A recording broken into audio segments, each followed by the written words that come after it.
Where you from, Bob? So I was born in Chapel Hill in 1979. 41 now, so I'm starting to be one of those old timers. Grew up in Rocky Mount. Called the city on the rise. I never saw it rise. So in 2001, I moved down here to Wilmington, and I went to UNCW. You know, computer science wasn't where I needed to be. I was a volunteer fireman in Nash County. I was a volunteer for a year or so, year and a half. Moved down here. Fire chief up there knew the fire chief at, was actually family, distant family with fire chief of Myrtle Grove. So I started volunteering at Myrtle Grove while I was going to UNCW. And I was working with the New Hanover County guys. And I was, working alongside them, I should say. So school didn't work out. I received a letter saying I was on academic probation. After that, they sent another friendly letter, said this isn't for you, and thanks for your money, but it's time to go. School really wasn't working out. It really wasn't. Yeah. So I was fortunate enough to get on part-time with New Hanover County, finished all my classes to become a certified firefighter. And so I was doing the part-time gig for a while. I did that for about a year, and then 2002, July of 2002, I got on full-time with New Hanover. I've been there since, so just over 18 full-time years at New Hanover. That's crazy. I didn't know it had been that long. Yeah, so I mean, it's been good. It's been ups and downs, and a lot of good times, a lot of good people, and I tell you that's probably the best thing of it is getting to know the people. And there's some you like, some you don't, some you connect with, some you won't connect with. But that's the beauty of the fire service. That's the dynamic of the fire service, is that we have people of like-minded individuals, and then we have those that aren't like-minded, and we get along. We do the same job, but it's a good time. Yeah, man. In my academy, so doing quick math, I guess you've been here about 8 years. My academy was 2010. Yeah. There was, I guess about 3-4 months in, we started, everybody's clicking, and starting to talk about who's going to go where at the end of the academy, Yeah. And we all wanted 31B shift. Oh, yeah. 31B shift was where it was. And we had he's looking at me funny, but yeah. But honestly, I've been on A, B, and C shift throughout my career. Spent a short time on A shift. I was transferred to B. Spent a good long while on B shift. And for the past, I guess, 3-4 years, I've been on C shift. But, man, I mean, it's good. I tell you what, I feel very blessed to work for New Hanover County. Again, it's not been all, rainbows and butterflies and, all good times. It's had some very bad times. Right before my son was born, that was a very low point in my career. He is about to be 8 years old. So right around this time, 8 years ago, I actually got a job with another department here in North Carolina and received my acceptance letter. I met my recruit class. I got sized for my Class A uniform, my turnout gear, and it was a green light. Everything was ready to go. And, something told me, hey, hold on. And, it was a good thing that I waited, because I would have started my recruit class, started at the bottom again. I would have started my recruit class on a Monday. My son was born on a Friday, the Friday before that started the recruit class. So my wife would have had a 1-year-old, 1.5-year-old, child plus a newborn, and it would have been a tremendous amount of work on her and a lot of stress, unneeded stress. So, it's been good though. I'm glad I stayed. I'm glad I made the decision to stay, and I think I've grown from it. Yeah, I'm glad you stayed. For sure. Keenan was born the night before my academy started. That's tough. It is. It adds something to the family structure. Oh yeah. You're gone, especially academy. You're not doing the 24-hour shifts, but you're gone every day. Every day, yeah. And you're tired when you get home. Yeah. So yeah. it's and not trying to hear any extra instruction. Yeah, I guess the big difference between y'all's two is his would have been out of town, so he would have had quite a commute Yeah. to and from, whereas yours at least was local. So one positive out of that, but yours was a commute both ways. So it would have been 2 hours away from, my newborn, my 1.5-year-old, and my wife. And it just would have, I think it would have been detrimental to our relationship, and I think it would have been, detrimental to the kids. And I'm glad that, sometimes things work out for a reason. They don't make sense sometimes, but sometimes, after a while, they start to make sense. Yeah. On behalf of our department, I'm so glad you didn't go. I'm glad. I appreciate that. I try to do what I can.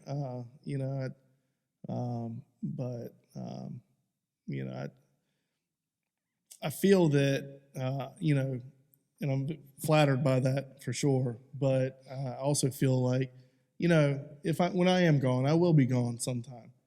This department's going to continue on regardless. Yeah. You know what I mean? Yeah. So the machine's going to keep moving, and it's going to be great. You're going to have great people, yourself, Hoffman, that are going to lead this department for a long time. So, I have no doubts that this department's going to continue on. It's going to do well. Yeah, I would say that that transfers across the fire service. There's guys that are you think of as irreplaceable, and honestly, they are. Like, I consider you a great leader in the fire service and in our department.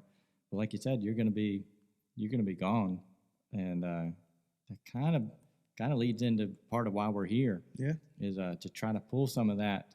See if you are willing to share some of those the talents and abilities that you have that you are humble about. Like, you don't go around beating your chest and being prideful over it. But I'm telling you, from my side and from the other side of the table, we want to know. Like, I told you in my academy, we all wanted 31B. It was your shift. From my side, we saw that attitude. It was this firm leadership, like, you kind of no nonsense was what it felt like in the beginning, but at the same time, a good time could be had. Like, it seemed like a good balance. Do you feel like there's something that you could share with us that's like, this happened in my past or whatever? Like, where'd you get it? So one thing we talked about earlier is, like, you're going to work for great people, you're going to work for not so great people, and you're going to learn from every one of them.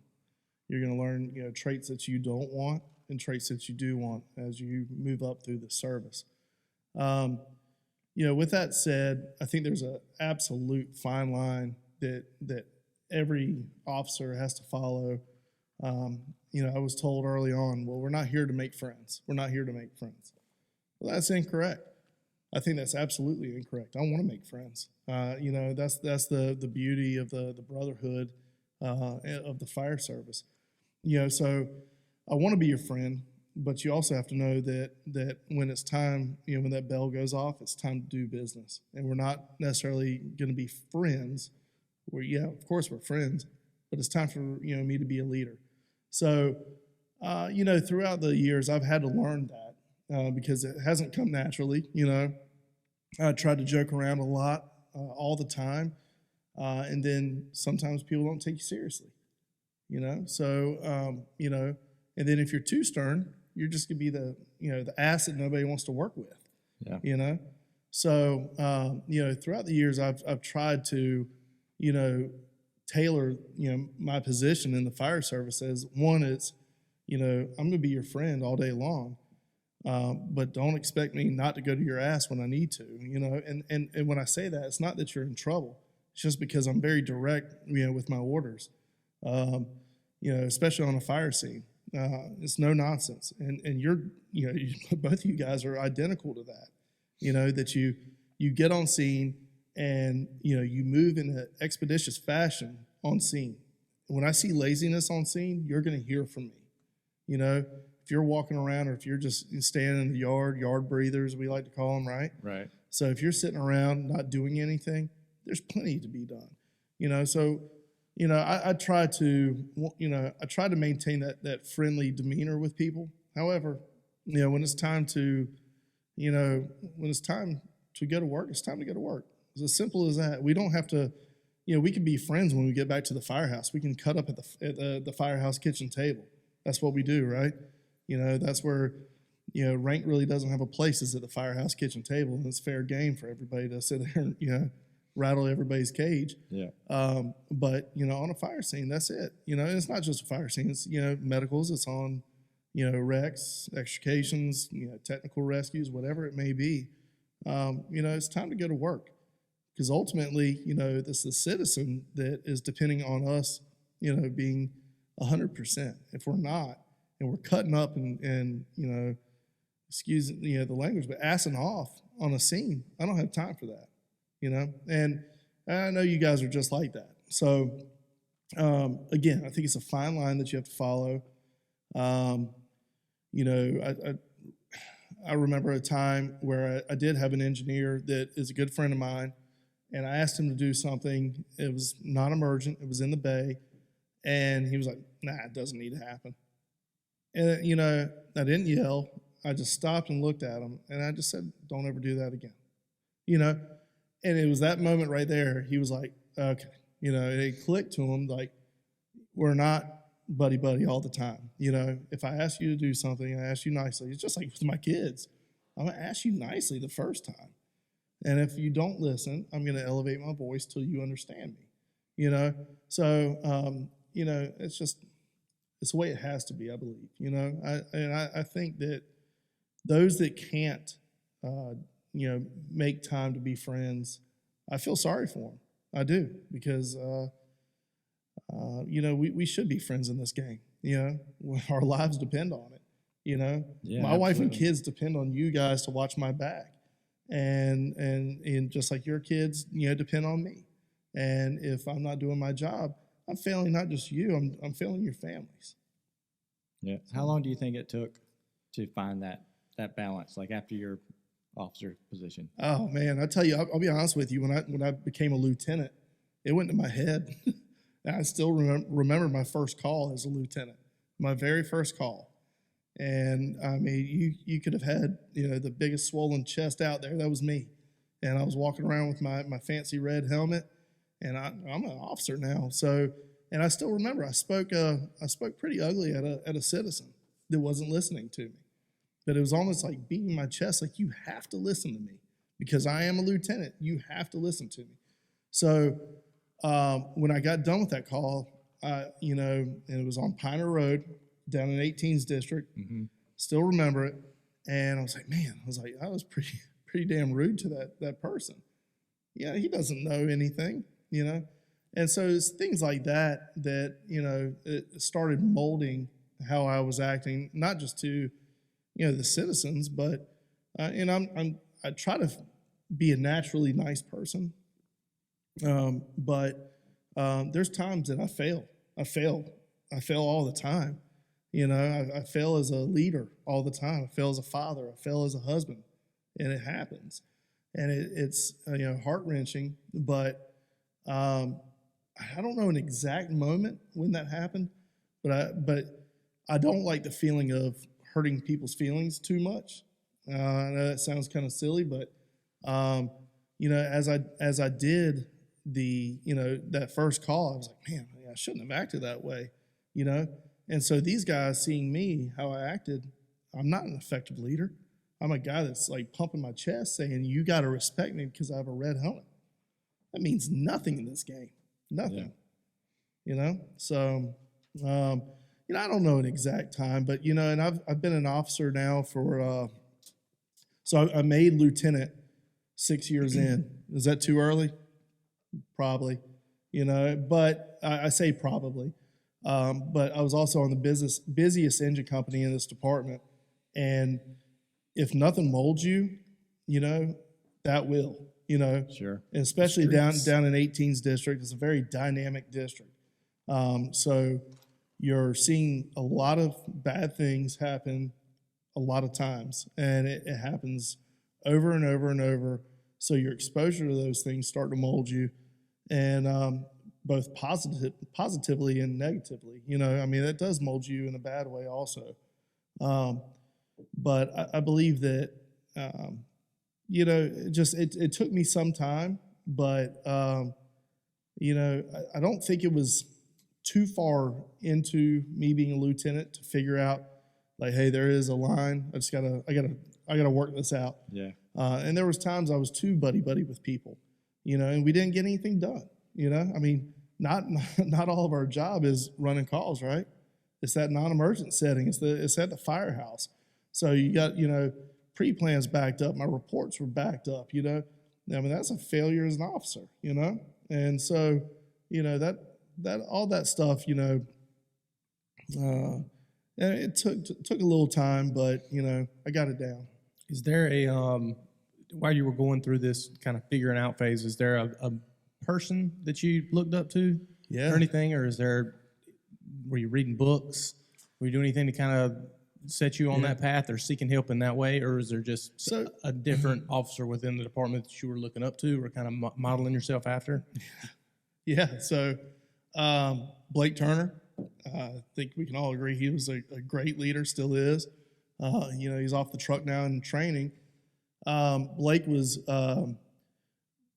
as an engineer, I got a funny story to tell you. So, I do get worked up every so often, and I can throw a temper tantrum the best that, my kids can do, and I can do that, So there was one day, and looking back, I have no idea what I was upset about, but I was upset, and I was, hitting my fist down on the table. I was yelling, and now Captain Turner, but Lieutenant Turner at the time, was just sitting there and watching me. He was sitting as close to me and you guys, and he just sat there and watched me. No smirk on his face, no head nod. He just sat there and looked at me. I know that stare well. And so when that stare happened in my head as I'm bitching about nonsense, somewhere in that moment, I said, he has no response to this. Why? And so I stopped, and he looked at me and said, "Are you done?" And I was like, "Yeah." Yeah, sure am. I sure am. Yeah. And I was like, "Oh my God," And so, and he always had the right thing to say to me, And I was only with him for a short while, but it was a very impactful time that he could sit there and listen to my temper tantrum, not have any reaction to it, not get worked up himself, not tell me just to shut up, He just sat there. And then as soon as it clicked, I stopped because I knew something wasn't right. And he said, "Are you done?" And that was the only words he said to me. And I said, "Yes, sir, I am done." And he said, "Okay." And then we talked about it. And we talked about it in a tone like we're talking right now. It didn't have to be like how I did it. Yeah. And Captain Ham was a very forgiving man. So when I was at 19, I got transferred to Engine 19. It was at a time that I didn't really like. That was one person, 24 hours. And it sucked, honestly. You don't have a crew. This was actually before Captain Turner in my time with him. But he said, "Ben, I've got to run out. I've got to go to my child's school. I'll see you later on. I'm going to cut out." I said, "All right, Captain, have a great day." And he left. He was a house captain. 8 to 5 is what they used to work. So he left, and I still remember I was walking down the hallway with Eric Jernigan from EMS. They used to have EMS 500 at that firehouse. And Eric and I were walking down the hallway, and I've been known to have a extensive vocabulary where I don't even know, these things aren't important. That's how ridiculous it is, because it wasn't important, but I was cursing and I was dropping whatever bomb you could imagine going down the hallway. And I walked by Captain Ham's office, and what keyed me to look over was the fact that his light was on. And I looked over, and his son was sitting on the floor facing me. And I've never been so embarrassed of myself and my actions and my attitude and just myself, period. I'd never been that embarrassed. And I sat there and I saw this little boy sitting on the floor looking up at me. And I was like, you're the biggest piece of shit that, honestly, that's ever walked this earth. And so I looked at him. I looked at Captain Ham. He gave me a nod. I kept my mouth shut. And I walked out into the bay. A few minutes later, Captain Ham walked out. He was like, he didn't yell at me. He didn't tell me like, that is very disrespectful to do that. You never know who's in this firehouse. But he just said, he asked me, he's like, are you okay? And I was like, I'm okay. Yeah, I'm fine. Yeah. He said, okay. He's like, anything you want to talk about? That's all he really wanted. He wanted to know if I was okay. And so, everybody's got their own experiences with people. You may have a good experience, with this person where I may not, but I will say that the Captain Ham was a very forgiving person. And that has stuck with me throughout my career. I'm not always great. I'm not always on that, high level where I should be acting. But I do always think back to that. And, he was forgiving to me. And that has gone a long way for me as an officer now, as a leader, to forgive people because we do make mistakes. We're not perfect. And so I have learned from him, from Captain Turner, even Chief Shackelford now. I learned trust from Lieutenant Snyder, and who not to trust. Right. There's a lot of people that have played a part in molding who I am today, and it's amazing. And it's while Captain Ham's no longer here, I know we're going to lose Chief Shackelford in a number of years. He'll reach his 30 plus years of service, and it's sad to see some of those guys go. It is. Some of those lessons learned, like in a real event, you didn't learn that in chapter 4 of whatever book you read. Yeah. Those are the best. I remember trying to rush some of my learning. Like I want all this information, and like hearing that, it makes me think, just wait for it to come. You'll learn them in due time. Oh yeah. Yeah. Patience is a real thing. I tell you what, I mean, I'm sure you guys all agree that, we fail. That does happen. Mm-hmm. And, the thing is, when you fail, is try to learn from it and not repeat those mistakes. Absolutely. And, there's failures throughout, my years that I look back at regularly. In fact, one just came up this past summer that, a certain scenario presented itself that did so years ago down in 18th District. I walked in front of the head of a fire behind Still Meadow Village, and Ray Martin was with me. And, I said, hey, we need to find out where this fire is going. And so Ray, being a young man in the fire service, listening to the red hat guy, red helmet guy, he's like, all right, sounds good. Where are we going? So we go by and we get to a thicket where there's no way we were going to comfortably pass through without getting cut up by briars. And, it was at that point we felt the wind behind us. So this low crawling fire, it was now a wall of 6-foot flames behind us.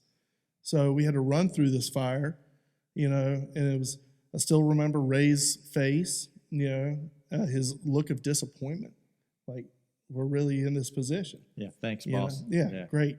We're and so we, had this, something out of a movie, you sit there and run through a flame front. Granted, there was a dirt path, and we ran down this path, and everything was perfect until I tripped on a stump or a root, and right there in the head of the fire, and Ray, hit the brakes, ran back, grabbed me, and we're scrambling to get out of the fire. I burned off my eyebrow. I had second-degree burns under my nose. I lost a sideburn. It just, it was, it wasn't anything bad. And I made this mistake, and I was like, I vow to never do that again. And this summer, my firefighter and I were over here at the end of Murrayville Road, and we had I don't know, it was maybe 7 acres, something like that.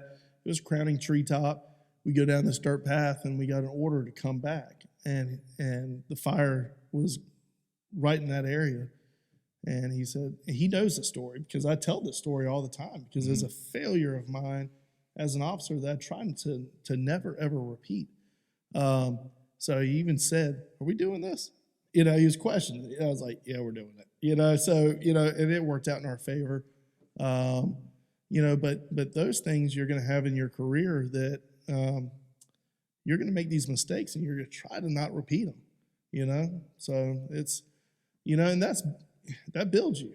It's built me. It's, it's not your proudest moment, but it is what it is. We are going to fail. Yeah. Not hiding the mistakes is a big deal. Yeah. Yeah. Oh, yeah.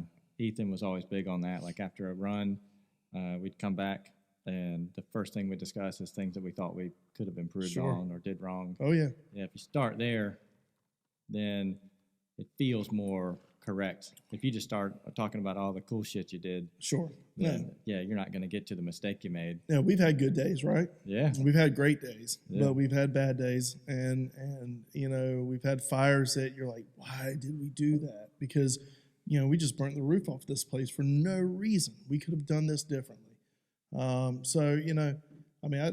It's pretty funny, and I'm sure you guys have the same thing, that there's specific addresses, in this county that we know in our heads that we're like, that was a failure, that we could have done a lot better on that and made a bigger difference, and we didn't. So, we're not always going to win, and I think that's the biggest thing is that as long as we understand that we're not going to win all the time, that's fine, but let's not try to repeat these mistakes. Yeah, sure. With the new and upcoming generation into the fire service now, what's coming to replace all of us, do you feel as if there's any kind of disconnect in what we're just talking about here in this conversation, the on-the-job training, the on-scene training, and the ability to detach from that and see your mistakes and be able to come together and discuss things not so bright?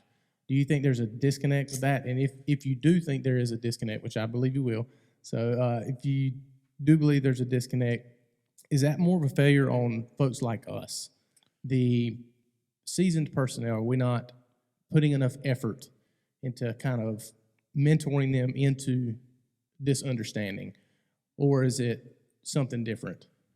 So yes, the simple answer is yes.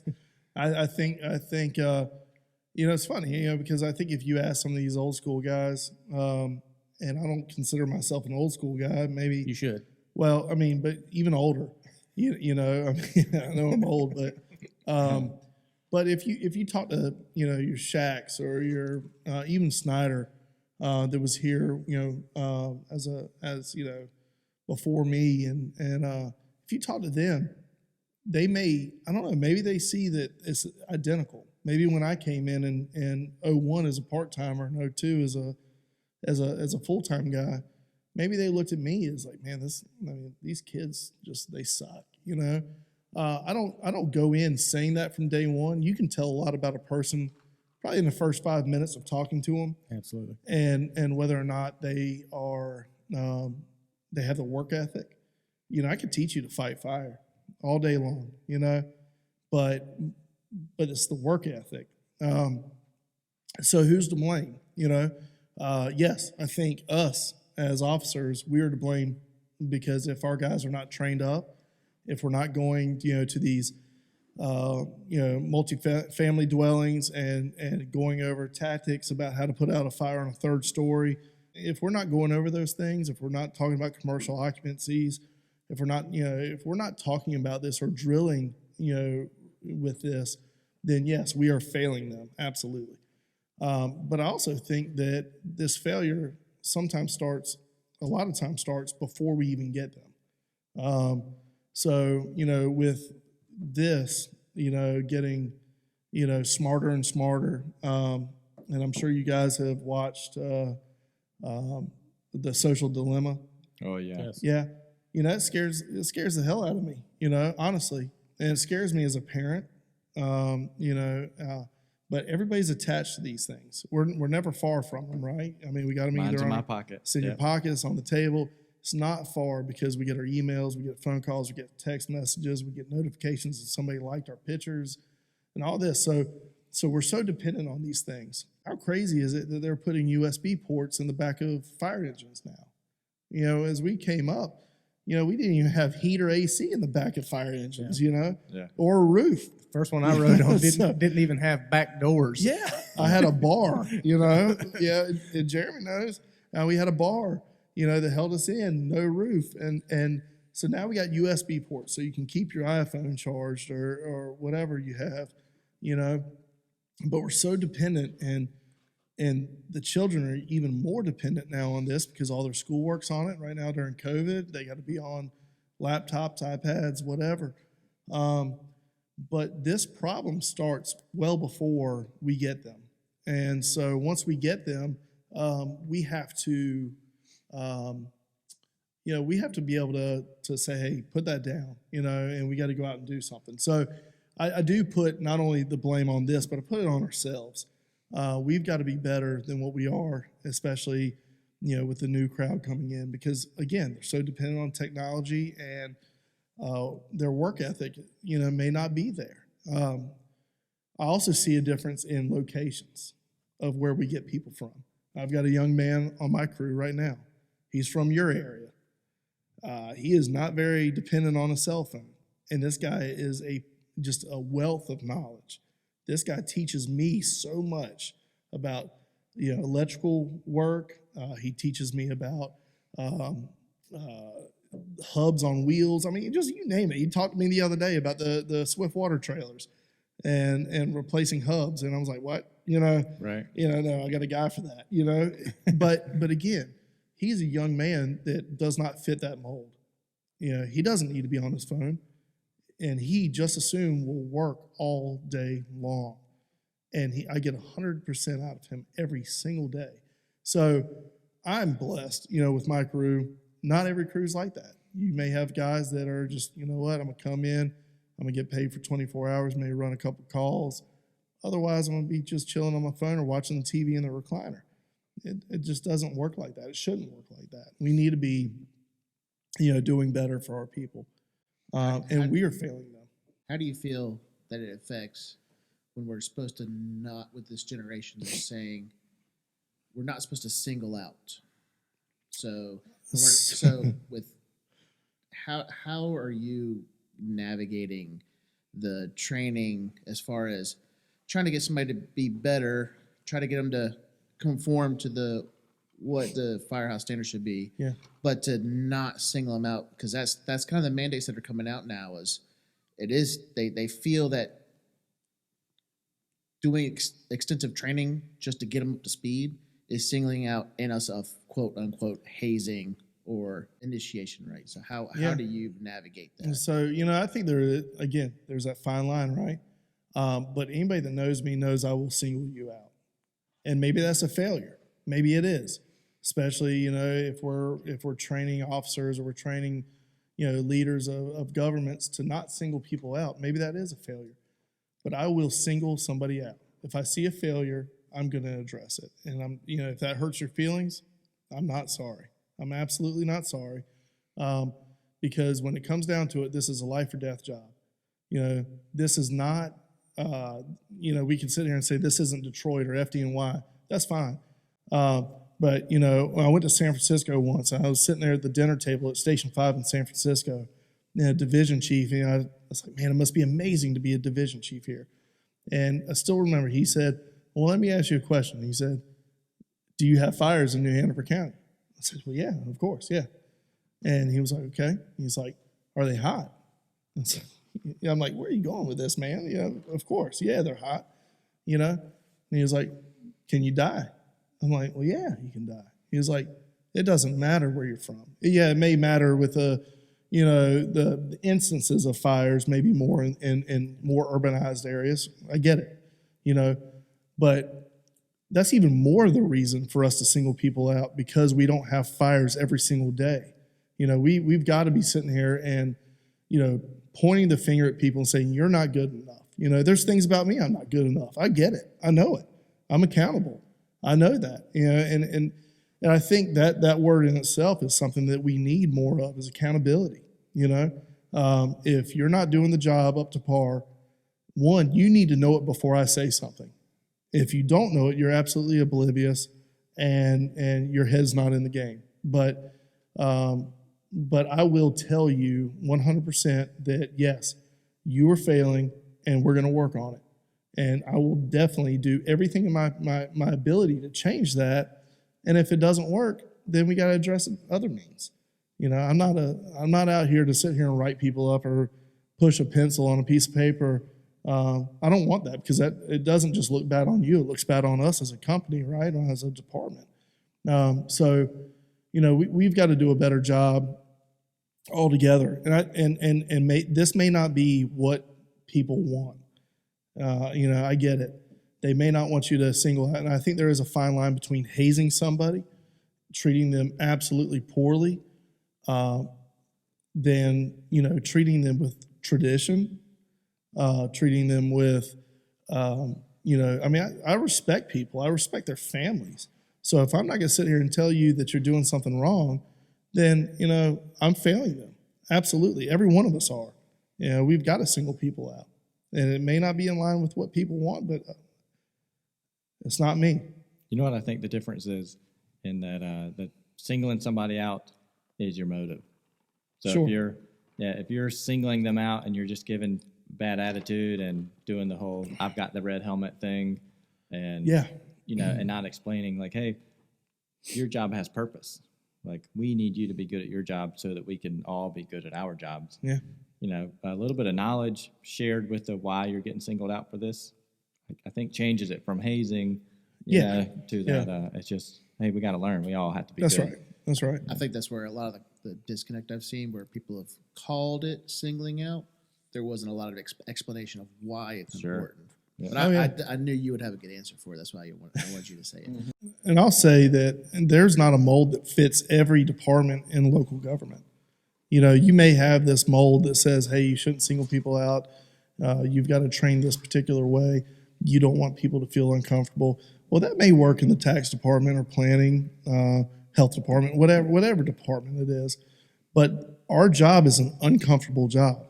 And I don't think that anybody that comes into this job should understand that it's a comfortable job. Yeah, we've got bedrooms. Yeah, we've got recliners and a nice TV, right? But how many times do you have to get up from there? How many times are you out there in the elements? How many times have you been either assaulted or the threat of violence has been put on you? It's absolutely an uncomfortable job. There's times that we get by and we have great days. There's times that we have a very, very, very bad time here. And so I don't think there's a mold that will fit all these departments plus the fire department. I just don't. Just same thing with the sheriff's department, or a PD department. We have a lot of adverse things that happen to us. It is not a comfortable job, and we should not make our people feel cozy all the time. And then we put them out there on the street, and then they get killed. Then we're failing. So, yeah, that communicating that to the new person is probably more powerful than we've all even admitted to. Hey, this is a real job. Like, you're not just one person in this team effort. You're one of three in a lot of cases. Yeah. Like, you have a purpose. You have to do your job. I mentioned to somebody, another captain the other day, and I'm not going to get too far into it, but I will say that I asked him the question. I said, when did we start telling our people that they're not going to work? When did that happen? There are individuals in the department, every department, that expect to come in for 24 hours and get paid for 24 hours and do either very little or nothing. Mm-hmm. When did that happen? And I don't know when it happened. And I guess it goes back to your question, Hoffman, that, are we failing people? Because I think we are, And if we give people the mindset that they're going to come in here and not do a thing all day long, then that's wrong, And you see the differences between shifts, stations, companies, Again, I'm very blessed, just as you guys are. I know your companies, and so when it comes down to it, we have good work ethic. We work nonstop. There's days that we're on our feet nonstop. Like the other day, we ran, I think it was three runs. It was nothing, right? That's nothing, right? 3 runs. But we were doing ladder testing all day. We did a parade for a neighborhood, made some kids smile. It was awesome, right? Yeah. But it was nonstop until about 6 p.m. From 7 a.m. to 6 p.m. And so those days happen, and that was an easy day. Right. That's an easy day. The hard days are when we get chewed up on the street and spit out. Those are the hard days. So if you can't handle the easy days, you're not going to be able to handle the hard days. Yeah. You ever notice I would say the 2 highest points, like in a given day, like when everybody's feeling good, smoking and joking, having a good time, is after a good fire, or good training. Oh yeah, yeah. Both of those make everybody feel good. There's no doubt, man. I mean, that's we talked about this earlier. About being first due. You want to be first due, right? Yeah. You should want to be first due. When you're a 5th due engine company, but you're first to the fire, that's equally as amazing. And that happens. And it's happened in my company, and you're on cloud 9, man. Because you feel like you're the baddest of the bad on the street. At that point, whether or not you are, that's a different story. But but you feel good. I seem to be coming with all the opposite side coin questions here, but do you feel that the kind of the new approach that we're taking to training and the new approach that we're taking on kind of how we're running our day-to-day stuff, being virtual, being electronic, do you feel that is somewhat handcuffing our officers' abilities to hold their crews accountable, to be more present with their crews, and it's kind of letting them be because they have so much other stuff to do?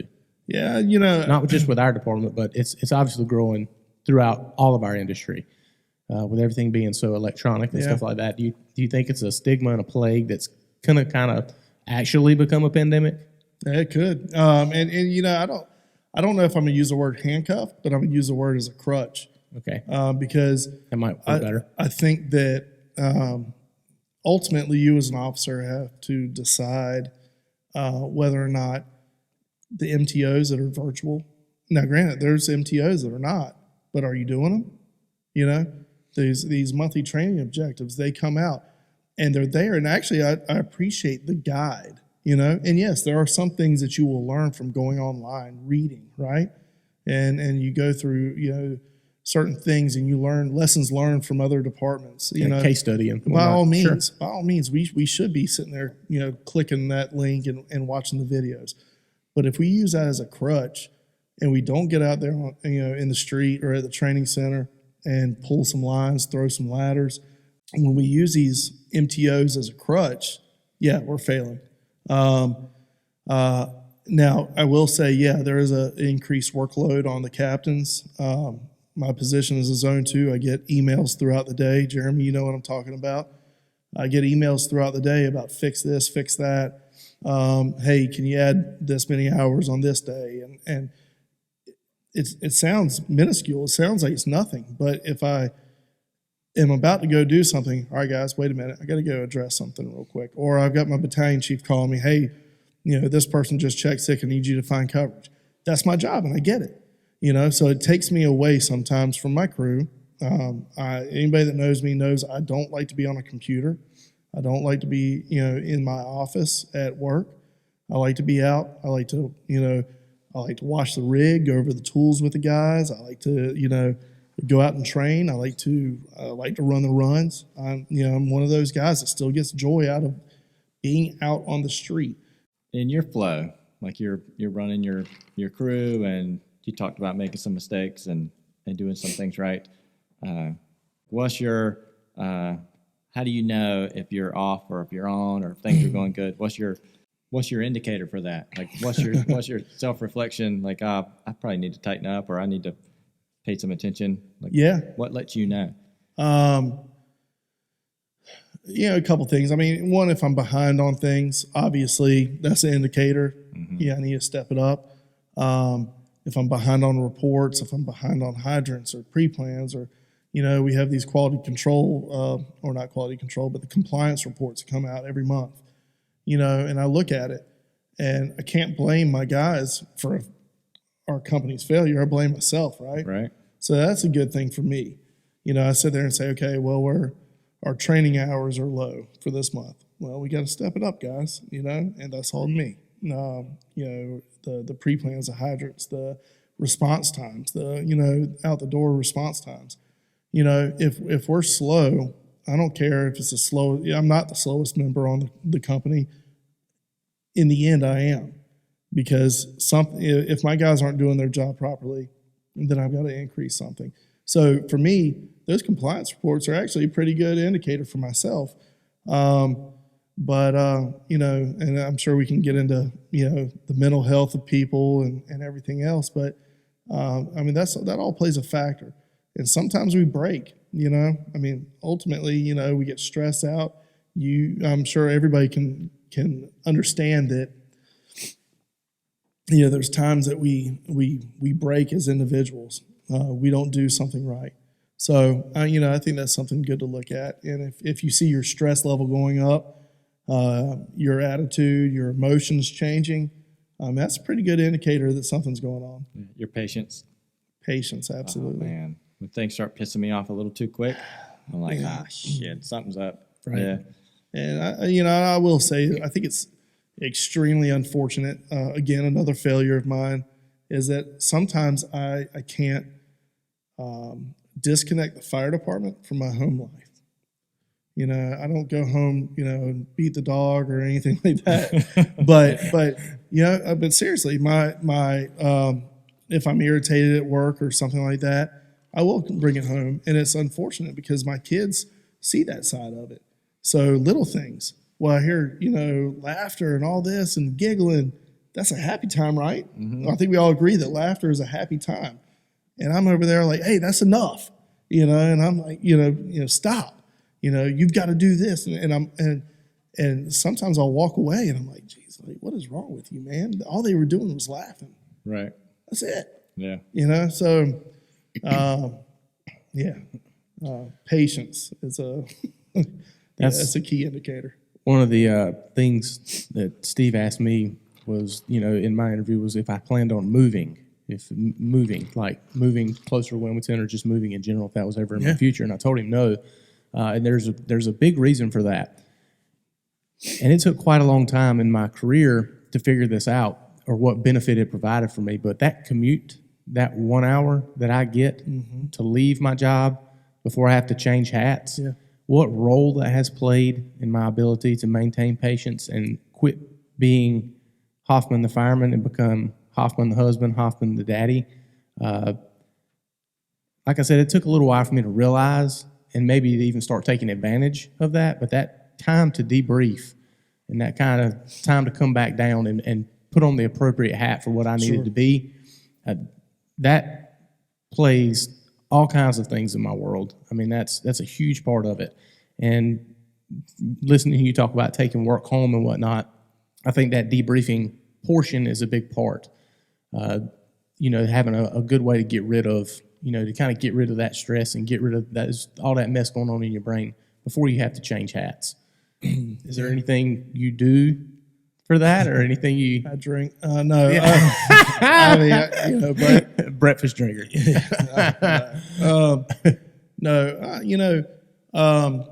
My wife is pretty amazing, and not pretty amazing. She is amazing.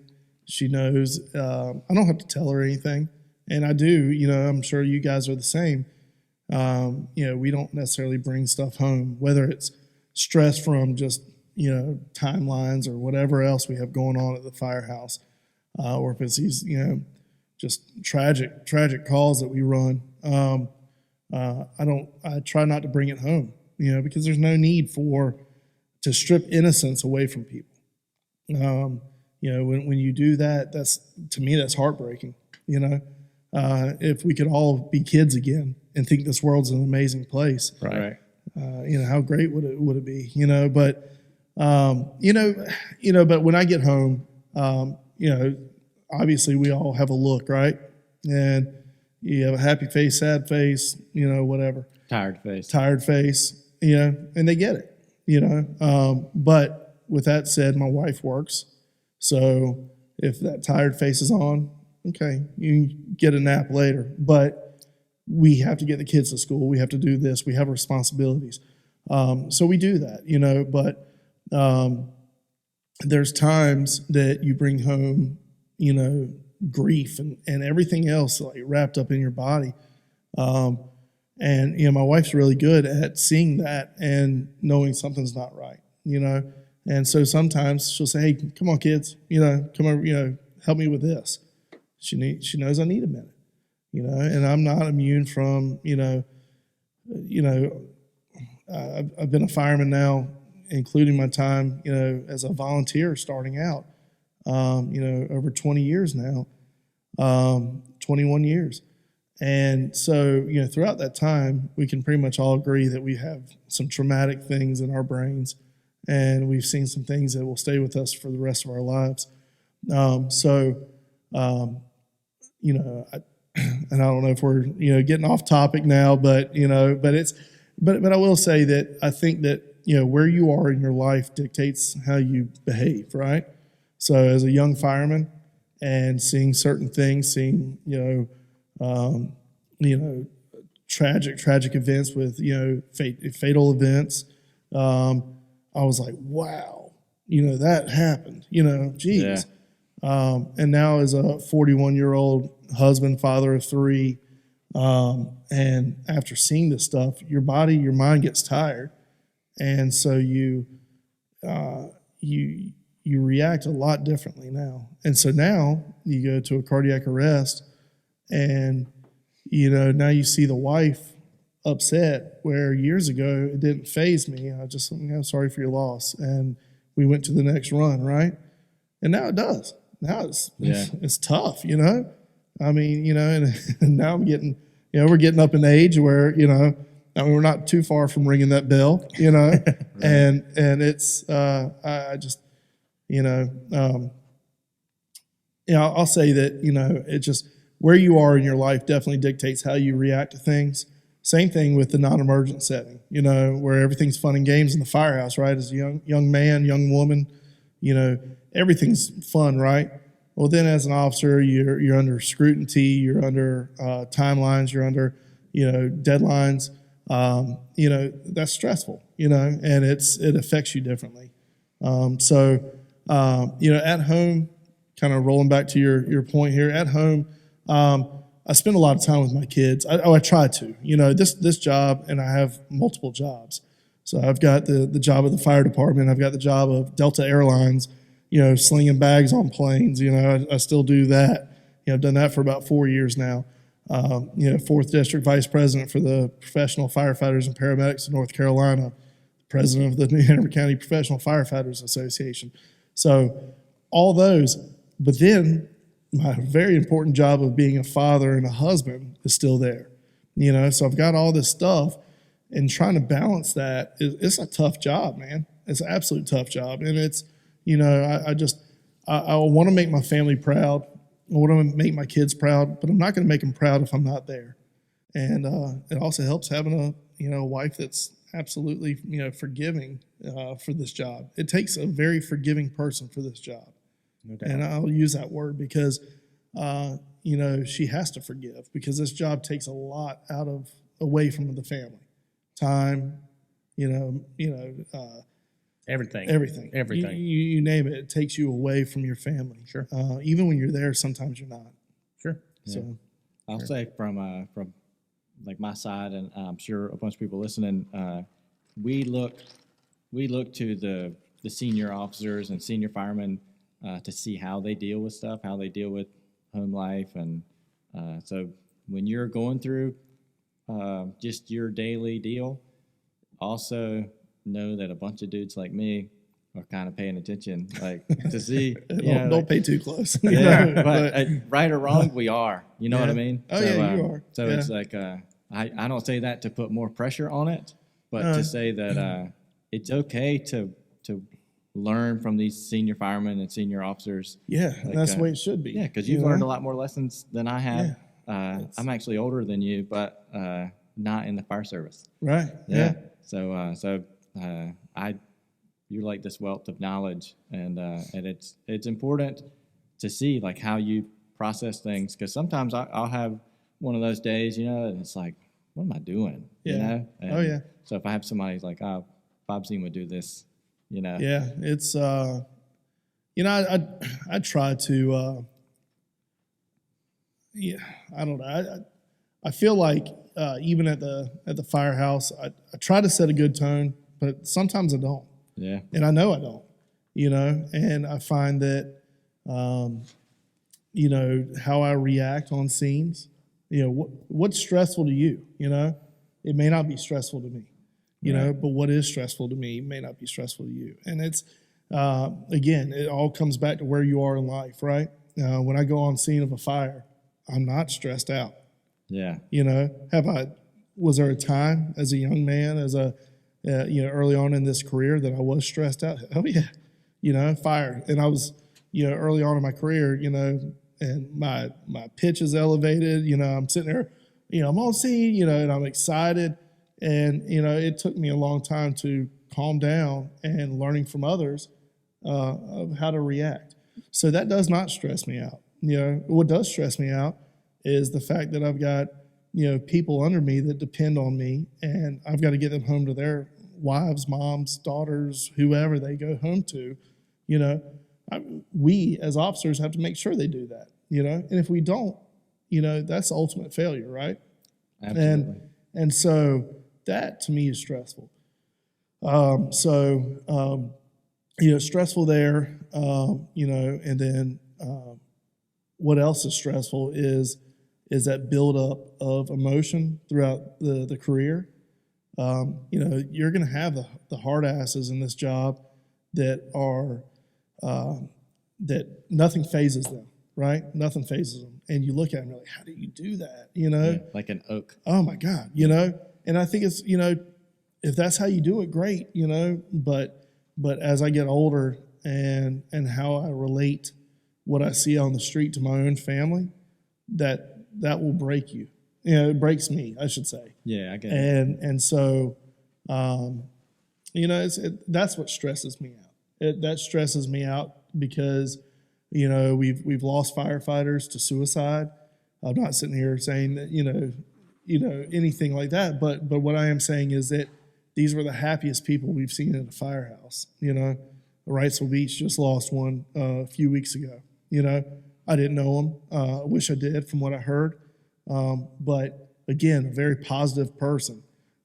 Johnny Todd years ago, that worked for EMS full time. Johnny, every day, laughter, right? It was, we would wrestle at the fire station, we would sit there and get in wrestling matches at the fire station. It was just hilarious. So we would sit there and tears falling because we were laughing so hard. And then Johnny, he took his life. And it's just like, you never know. And that stresses me out a lot because, we talk about the cup, right? And our cup fills, right, throughout the career. And some people's cup gets bigger throughout their career and never really tops over. Some people's cup stays the same, and then it spills over. And so when things like fires don't stress me, that does stress me out because I don't know if that's coming. I don't know if it's already come. I don't know if it's not going to come. It's just we as individuals do not know, when that's going to happen, or if it is going to happen, or if it's already occurred. Yeah, that Jeremy Owens fella, a friend of mine, we did some hunting together. Yeah, you're absolutely right. Like from my point of view, Jeremy was like the stud, like happy, had everything going for him, complete shock to me. When I heard, I was like, oh, that had to be an accident. Yeah. You know, yeah. and they were like, no. And I didn't accept it because I was like, no, I know the guy. Yeah. You know, so yeah, that sort of thing happens, man. It does to a lot of people, and that like strong, don't show anything. It's I think statistics are starting to show that you got to talk about stuff. You know. Yeah. God, I hate sounding like that guy. Like break out the couch, just get somebody laying down. You know, but no, I mean, it's the truth. Like we got to talk about this stuff. And we do. It's you know, I mean, it's again, and you guys know this. There's times in your career that you look back at that were the darkest days of your life, and so you know, I've had a hard time personally. You know, where I've seen my kids' faces. Not, you know, it's nothing like, you know, I've seen their face on this kid that I'm holding or something like that, but I've related my children to them, whether they're the same age or, you know, and that's heartbreaking. That is absolutely heartbreaking. And, you know, again, the stuff you don't talk about at home, right? And we talk about it as amongst brothers, and we get it. You know, I've had a couple of people that have supported me at a couple of times, and where I've broken, you know, and I try to hold it together on scene, right? You know, because we're doing a job, but I'm finding that it's hard, you know, and you know, you're still learning at this job, right? Because, you know, no matter if you're on your first day or your you know 30th year, the last day of your 30th year, you know, you're learning. So, you know, like I said, I try to keep it together there. And then back at the firehouse, sometimes you got to go in that bunk room and lock the door, jump in the shower. And I mean, I'm a very emotional person. I don't know. I mean, y'all probably understand this by now. You know, I'm the guy that will, you know, tear up watching a movie and, you know, get called out at a firehouse about it. And it's all fun and games, you know, and it's, but I am an emotional person. And I'm okay with that, you know. But I'm finding that, you know, I'm starting to break, you know, because it's okay to break. You know, it's okay to break, you know, on you know, when you see certain things or experience certain things. But I'm finding that I'm breaking maybe at the not most opportune time, you know, you know, but, you know, when you start relating your family to these calls, that's like, it's troubling, you know, and it's, you know, that's the stress that bothers me, you know, it's the, you know, I think you stepped away earlier, but we talked about the cup, you know, and so our cup fills up, right? And over, you know, throughout the years of our job, some a little bit faster than others because you can experience these traumatic events more than other companies. There's guys that have worked this job for a good while that have seen very limited, you know, things. And there's those that have worked this job for a short while that have seen a lot of bad things. So you start to fill this cup up. And what I was explaining to Steve was that, you know, either your cup's going to get bigger, you know, you can hold more, or it's going to run over, you know. So, and that's what stresses me out. It's not the fires.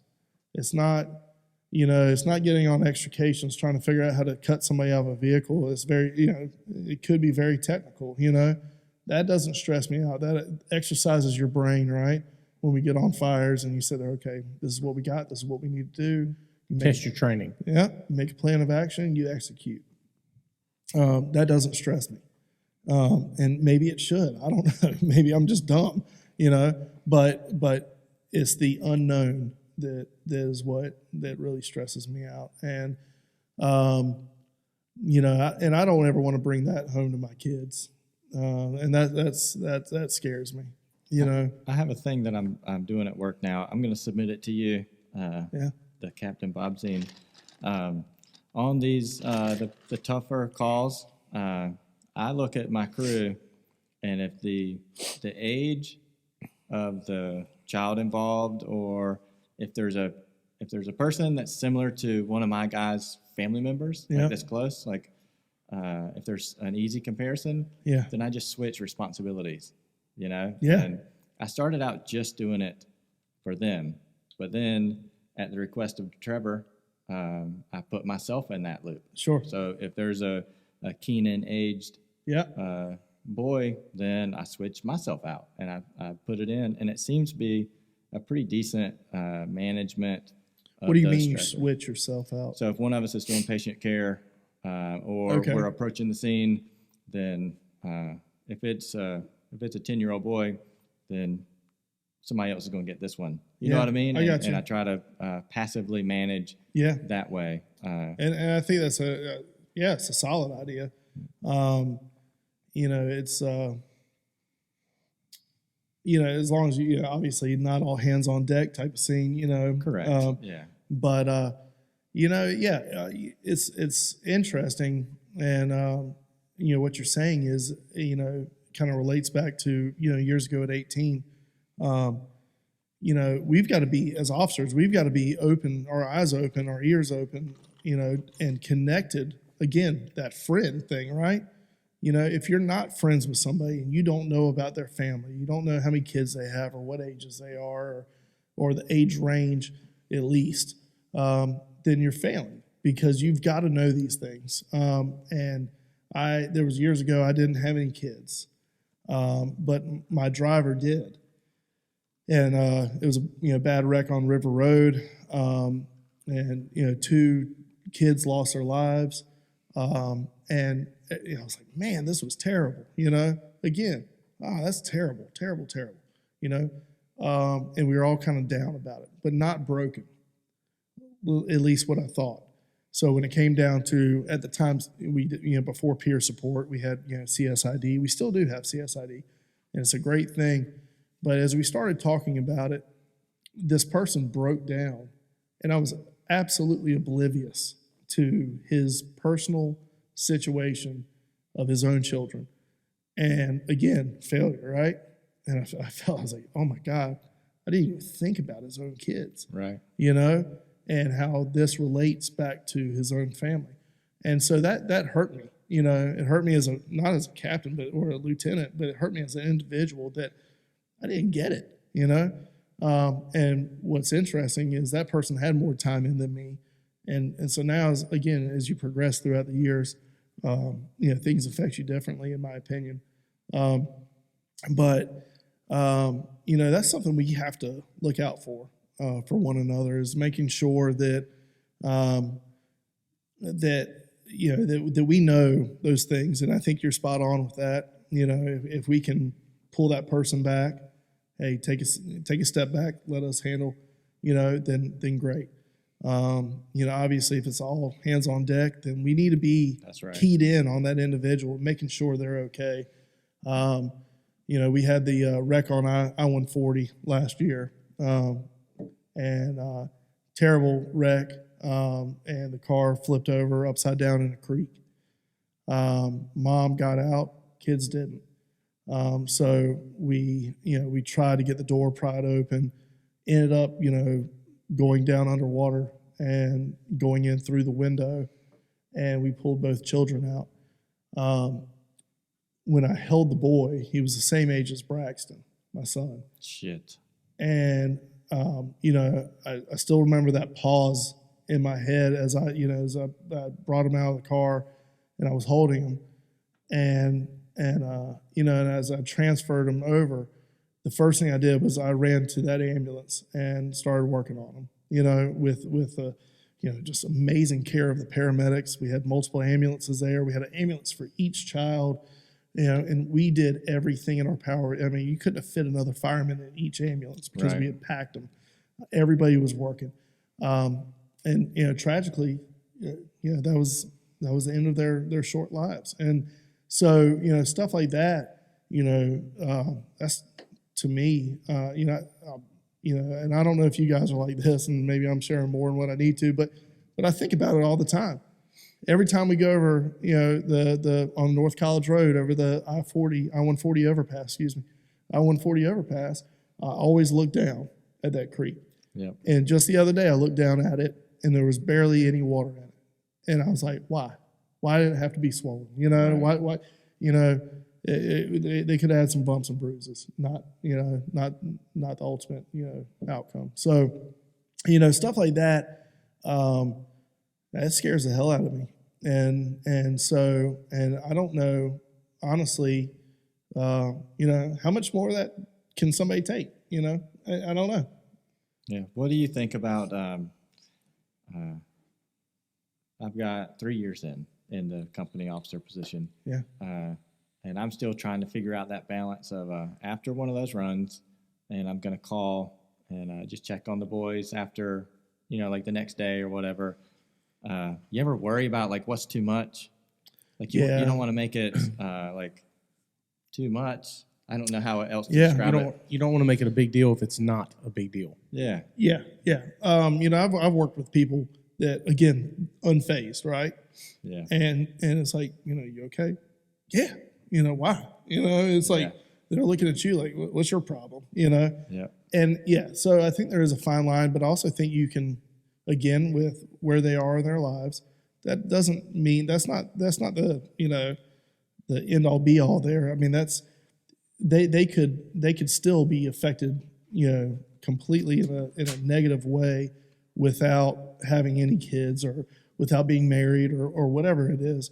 But I think that, again, that facial expression of people, seeing where they are, see if you see differences in them.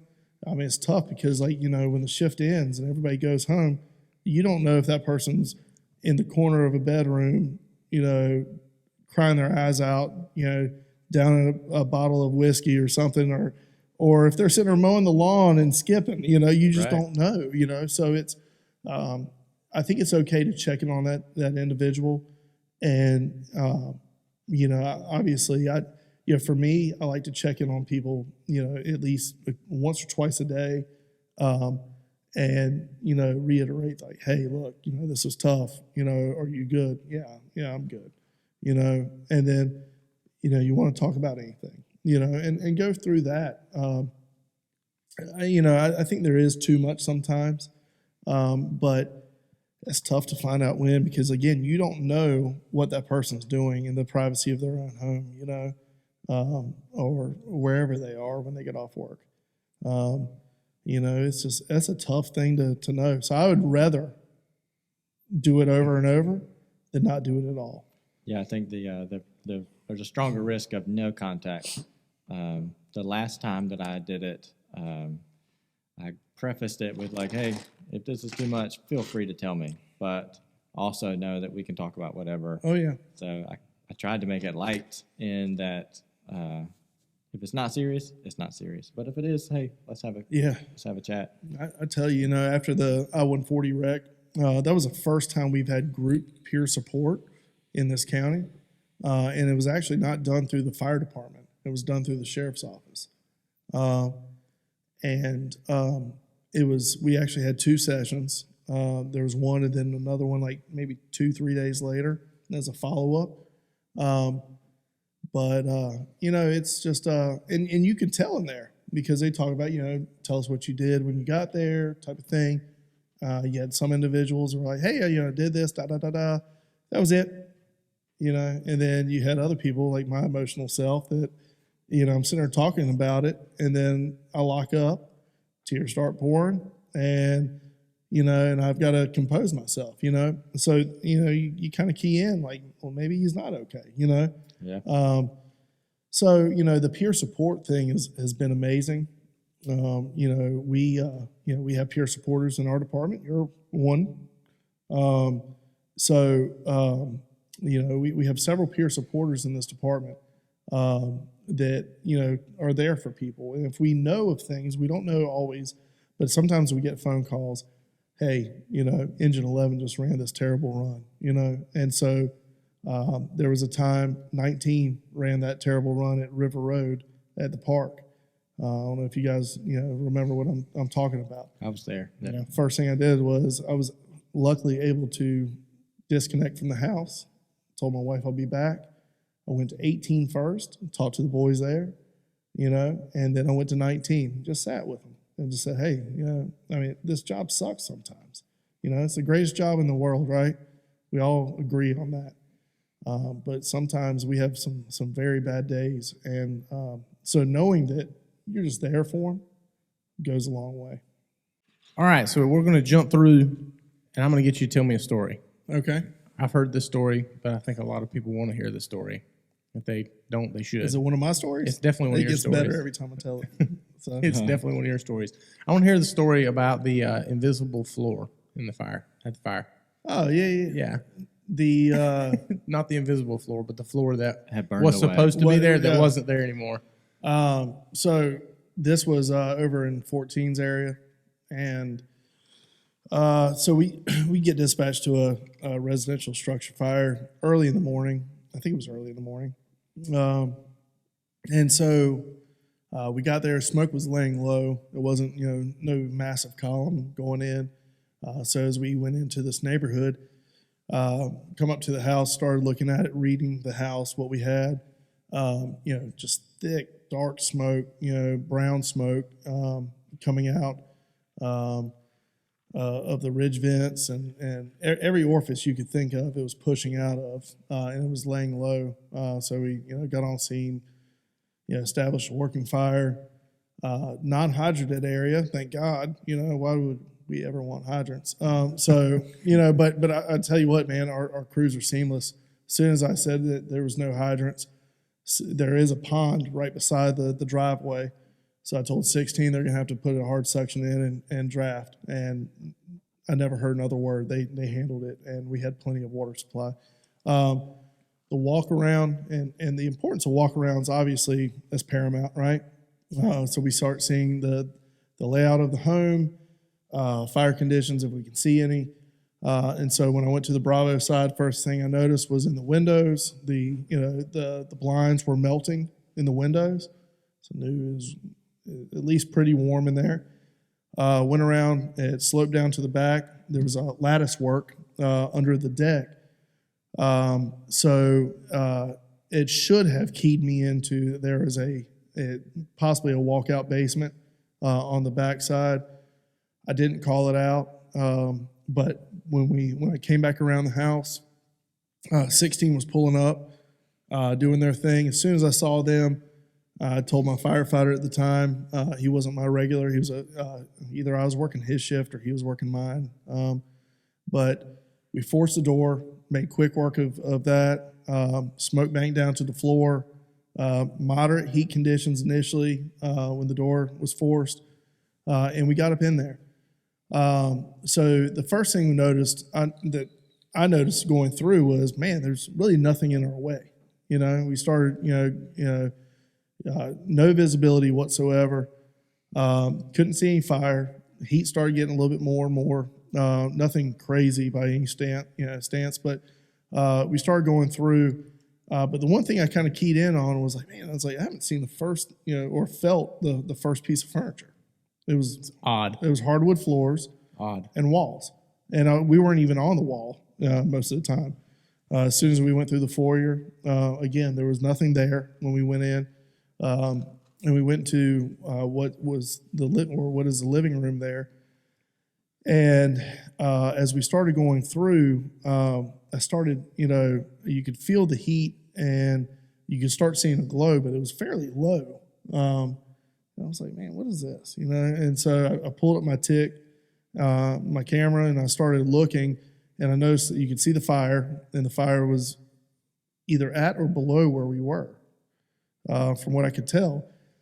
And so as I started looking, all of a sudden I grabbed my firefighter, grabbed a hold of his pack, told him, yelled to him to stop. I was like, something's not right. And as I'm looking, I was like, the floor's gone, So I was like, don't move, I'm like, that's it. Like, you got to stop. And he was like, what's wrong? And I was like, I said, the floor's gone. I was like, fire's below us. And so I told him, where the fire was. I was like, start hitting it. I called for 16. I said, hey, see what you can do to come around. The fire's below us, maybe in a basement. I don't know. Again, I didn't key in on the walkout basement. Again, the lattice work around the deck was blocking, had a door that was made of lattice essentially.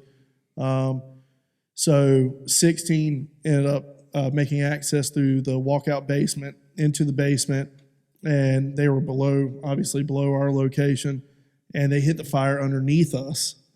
So we couldn't even see the fire that was below us.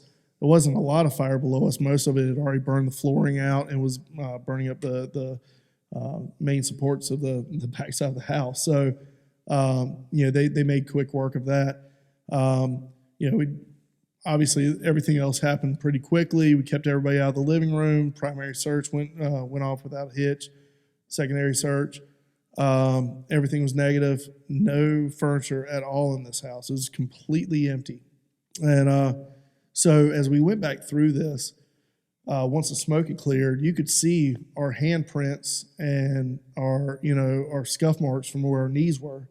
And we were essentially on the last floor joist, and it was splinters after that. So had we gone 6 inches further with a hand, with our body weight on it, whatever, we would have taken a tumble, down in there. Now, there wasn't a great fire involvement. I think, we would have made it out, sure. But it really keyed in on me, one, doing an effective 360 when we arrive on scene, which we can't always do, I get it, but we try to. And also carry your thermal imager. We have captains that get off the truck and leave it in the truck in the engine, whatever, and it just stays there. You're not going to be effective. Now our firefighters, they carry their ticks that are integrated now in their packs, but they're worried about advancing hose line, right? Yeah. They're not worried about picking up a camera, looking around. So it's really on us as captains to make sure that we have that. We do that effective, 360 of the property, and we make good decisions. So I couldn't see any of that from my 360, and me bypassing the basement, that's on me. I took it as just a space under a deck, covered in lattice. But luckily, just was able to bring that camera up, notice that the fire was at or below our location, and that's not right. Something's not right here. And then as I started scanning, the floor didn't look normal. Right. It's hard to tell, especially in that real thick smoke and the camera, but something didn't look right. So when I told him to stop and I grabbed a hold of him, that was. It could have been bad. You never know. In the least, we would have taken a tumble. However many feet it was below to the basement floor, which was concrete. So it probably wouldn't have felt good. Yeah. It could have potentially been bad. It could have been. Yeah. Sure. So it's always an interesting story, and you telling that story kind of sets the groundwork for the next question I want to ask you, and it's something that I want to know. When you arrive on scene at a fire, wreck, whatever it may be, can you take just a second and kind of walk me through your process of how your decisions and your how you start prioritizing what you want to get done? Yeah. So, obviously on fires, we're looking at the size of the home. We're looking at smoke conditions, fire conditions. I want to see if that fire is, Division 1, Division 2, 3, whatever it is. If we can read that and we start to get a game plan of how much hose we're going to use, how much personnel we're going to use to get to that fire. We run 3-man engine companies. We're obviously not as effective as a 4-man, 5-man, 6-man company. So we have to make do. With that said, knowing that, we can also dispatch additional companies to make up for that loss of manpower. So I like to look at the residents, whatever the occupancy is, see what the smoke's doing, and see what the fire's doing.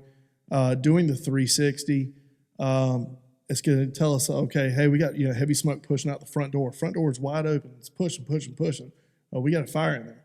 Well, where is it? So doing that 360, we may have an outside fire primary, you know, on the Bravo Charlie, you know, on a deck or something like that, and it's extended just a little bit into the residence, but the smoke's pushing in, right?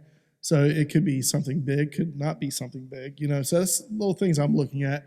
Where do we need to put our line for the, you know, most direct attack? That all plays into, you know, what we're going to do. Are there life safety issues? I know we've taken a stance on not looking at cars in driveways, and you know, we haven't always agreed with that, right? I Correct. can say we pretty much don't agree with that. But if there's somebody outside, or if there's a, you know, a neighbor that says, "Hey, I know for a fact they're in there," you know, that makes a difference. And we've had those fires, you know, where they say, "Hey, I know for sure somebody is in there." We get in there and do a hasty search, you know, with you know, pretty good fire conditions, and we get in there and get it done, only to find nobody's home, you know, and that's okay. But yeah, I'm looking for people standing around. You know, I'm gonna try to ask questions if I can. But you know, like when I get on scene of a fire, I try to be quiet. You know, I mean, I do talk, and I try to say what is needed. But I also like to look. I also like to look at other companies. What are these companies doing? How are they behaving? You know, and that makes a big difference. You know, when you get on scene, Pete Gallardo just came to our truck company at 17. He asked a question when he was an intern. He said, "So what are you looking at?" And this was over on Bavarian duplex fire we had, and we had already knocked down the main body of fire, and we were overhauling. I was like, I'm people watching, you know. I'm looking at these other crews. I'm seeing what's going on, you know, with them. Are they putting forth effort? Do they need to, you know? Are they tired? Do they need Are to they be tired? relieved? Do they need to be relieved? You know, those are things I like to do, because I think the size up obviously continues throughout the entire incident. You know, so that's some of the stuff I'm doing. As far as wrecks, obviously, we're looking at, you know, any known hazards that we have, power lines, fuels, anything like that. How many victims? You know, are they trapped? Not trapped? Do we need EMS? Do we not need? You know, all those things are going to go, you know, play into you know, decision making. As far as fires go, that's what I'm looking for. Do you believe that kind of the way we're setting our next in line to be officers, do you think that we're teaching them in order to stick to these certain sets of guidelines, that they worry a little bit more about the things that they're supposed to say, so they're said, versus kind of reading and understand what the structure is telling them? Yeah, Do you think there's an opportunity to miss some important things there because they're worried that they have to say this? Yeah, so we're pushing Blue Card, right? Blue Card is you know, it's the latest and greatest as far as incident command goes, and we bought into it, and whatever anybody's opinion is on it, it's here to stay, and we're training on it.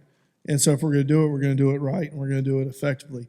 Now, I think that again, there you go, having a crutch, and we have benchmarks to say, okay, you know, you arrive, you give your particular size up, and then you do your walk around, and then you give that. Now, I think it's helpful, Sure. you know, because, you know, when it comes to reporting after a 360, a follow-up, also accountability location, command post, whatever, and then doing the CAM reports whenever a battalion chief arrives.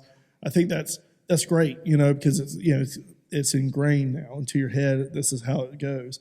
But it does not take away from reading that structure and seeing, you know, what the smoke's doing, what the structure's doing, what the roof's doing. You know, I mean, you look at any of the new construction, you know, that roof's not going to last but so long. You know, those gusset plates are going to pop off, you're going to have a roof failure, and it's going to come down on you. You know, we all know that. It's not old construction, that it was built so well, like this building here back in the day. You know, this would stand up, you know, 10 times as long in fire than any new house would. But I think we need to be echoing that to our people on the rigs that are looking to promote one day, that there's so much more than Blue Card. There's so much more than, you know, sitting in the vehicle and managing. Now, I mean, that's helpful to some people, and I get it. But what's also helpful is knowing what that fire is going to do in 10 minutes or in 5 minutes or in 1 minute, whatever. Knowing what that fire is going to do, knowing what that structure is going to do. Because there's times that we're not going to be able to tell, but if we can try, maybe we can, keep our people a little bit more safe or make it more effective decisions, make more effective rescues or whatever. I believe the structure to Blue Card and the things that are in the Blue Card curriculum, I want to believe that they're set as things that we're supposed to be paying attention to, but I also feel that it can be pushed a little more than what it's meant to be, as in actually the structure of it, of how when you arrive on scene, this set of things that you're supposed to be saying. I think they're put in there in order for you to pay attention to them as a company officer. It's things you're supposed to be looking at, but whereas the volume falls on, did you say it or did you not say it? Yeah, and I'm with you. And I really think that our 1410 drills, if you take them seriously and actually bust your ass in drills, that goes a long way. Sure. Because if granted, our training center now has some, live burn capabilities or Class A burn capabilities. And that's fantastic. So we can make it a little bit hotter, make it a little bit smokier, and do some things. Before, we were, smoking it up with a, smoke machine. And you had some companies not really taking it seriously. They arrive on scene. Again, what I talked about earlier is that, I don't like laziness, especially on a fire scene. Tyler Davis, I love him, good dude. You can ask him about this when you see him next. When we got on scene off of Gordon Road, I told him it was me, Zweizig, and him. And I said, Zweizig, get your gear on. We're second due engine company. They already caught a plug. I said, we're getting in on it. He was like, got it. That's all I had to say. And my man was ready. And I looked back at Tyler, and I said, Tyler, I said, asses and elbows, I said. And Tyler still was like, my God. He's like, I got off the truck, and he said Ethan had already had his gear on and was behind me, and we were running, And I'm not saying, you have people like, no, don't run on the fire scene. No, you need to move in an expeditious fashion. You need to move your ass. Yeah. The public is depending on you to work and work very hard, to save the property, save lives, whatever the case may be. But yeah, he was like, man, you weren't kidding. No, I'm not. So the same thing goes back with our training. When we go do our 1410 drills, a company arrives on scene and they're like, engine whatever's on scene, and then they get off. It's real slow motion. In engine 17 C shift, and I'll boast on my crew. It's not just me, it's my crew. When we get on scene, when we go do the training, we're either walking very fast or in a trot to get up there and get it done. So we're going to practice how we fight, and so I think that if you depend solely on something like Blue Card for command or whatever, or your benchmarks to get across, that's the wrong thing. You've got to be doing the action to match that, and it comes in training and also on scene. And so, you've got to have that with the Blue Card. Some people are very much against Blue Card, and I wasn't a big fan at first. I will say that certain things make it easier to manage incidents. I do ride up for the battalion chief every so often, but it does help him keep things in order and know what resources he needs to request or pull off or whatever. So I think it's helpful, but it does not take the place of hard work. Hard work's got to be in there, and we've got to get it done. What you said earlier about the no running on a fire scene, do you know that that saying that a lot of people bring up, the whole, like, a trash man rounds a corner and sees a trash can and he doesn't get all excited? He doesn't get excited, right? Yeah, I think that's a flawed point of view, because in that analogy for me, I round the corner and that's my favorite fucking trash can. Yeah. Like, I can't wait to get to that trash can. Yeah. I'm with you. Yeah. So, and I'll say, like, while we shouldn't be screaming on a radio, and creating, undo chaos. That's one thing. But how you operate on scene will dictate a lot. Yeah. And quite honestly, I love to see running on scenes, and not even running, but Purposeful movement. purposeful movement is exactly what I wanted to hear, and that's it. You move with a purpose and you get the job done. I'd much rather see that than somebody walking around aimlessly and not knowing their job. Yeah. That the trust thing you were talking about earlier. Yeah. If your crew trust you and you trust the crew and you know who they are and you've established that relationship, that if you see somebody moving slow and you know them, then it makes you wonder, like, maybe they're carrying something that's heavy and you can't see it because of the cars that's hiding, the ladder or whatever. Yeah. But that trust comes into play in that, and that purposeful movement, because you expect it from your crew. Then if you don't see it, or if you see purposeful movement and you didn't expect it, then it's like, oh, something's going on. Yeah. That nonverbal communication. With that kind of keeping that moving with a purpose in your brain, take that from a public opinion when they see you moving with a purpose. Where do you think the climate is with the public opinion of the fire service right now? I think ultimately, people don't really think about the fire service unless they need them. And I don't find fault in that. As a homeowner, and I live in Pender County.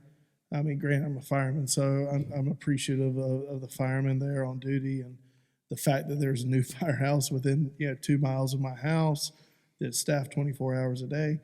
That means something to me, But my neighbors, it doesn't mean anything, So ultimately, I don't think, public perception. They see you out there on the street. They see you in the, running the calls. But I also think that that's a very short thought, and I think it goes away because, it's one of those services that's there, and they really don't think of it until they need it. I think when they do need it, when they have a fire, when they have a medical emergency or wreck, whatever it may be, that appreciation grows, But I think it's like anything. I think it diminishes over time also. I think the perception altogether is a positive one, people love the first responders, but at the same time, I don't think a lot of thought goes into it. Not until we're asking for a tax raise or something like that. Right. But I think that's on us to set a positive tone out there for the public. So if we do ask for a tax increase, they're not going to fight it, tooth and nail, because we've got a justified need, obviously, for a tax increase, and we haven't done a tax increase in, I don't remember. It's been years now since we have, but it's just, I don't think that it's a negative perception by any means. I think it's positive, but it's not something thought of, if that makes sense. It does. Yeah. What do you think we can do to be better when it comes to our public perception? Do you think it's just more presence? Yeah, I mean, more awareness that we're even a thing? Yeah, or obviously, and I'll give a lot of credit to Wilmington Fire Department. Their social media is on point. They're absolutely on point. I give them a lot of credit because I think they do a lot to make their presence known. Right now, they're doing just an amazing job on recruitment. They've got videos from their guys on the line, talking about, come be a part of us. Wilmington Fire Department's hiring. I think it's fantastic. They do an amazing job. So while I think this is a downfall of, society as a whole, I think it's a tool that is useful also. And I think they're using it. So I think that we need to have a better presence on social media because even though it's a downfall of society, I think it's not going anywhere. And let's get away from that. I was going down Market Street the other day and College Road, and I saw multiple billboards with Wilmington Fire Department's hiring, come be a part of our team. On those LED signs. Yeah. Fantastic job, man. Like, that's on point to me. And we do a lot of public things, right? So, we just did a parade for a little girl fighting leukemia. That was a big hit for her family and for her. And it was something that my company was absolutely honored to be a part of, and that whole neighborhood got to see it. So we do those things, and that goes a long way, to improve the public perception. But we've got to advertise, what we do more than what we are. It's not enough. And it's something I've been thinking about a lot lately because, we used to say, New Hanover County, best kept secret in New Hanover County. Right. New Hanover County Fire. New Hanover County Fire, best kept secret. Yep. And still to this day, I think that is not necessarily, completely accurate, but somewhat true, I mean, our name's out there. I think we've branded ourselves pretty well. But I think that we need to brand ourselves substantially more than what we are. As far as hiring, we are doing a little bit right now on social media. It's just a patch, for the advertisement, but getting out there and more, when you have more contacts on social media, that goes a long way, and more shares, stuff like that. So I think we need to do a better job with that to improve that perception from the public.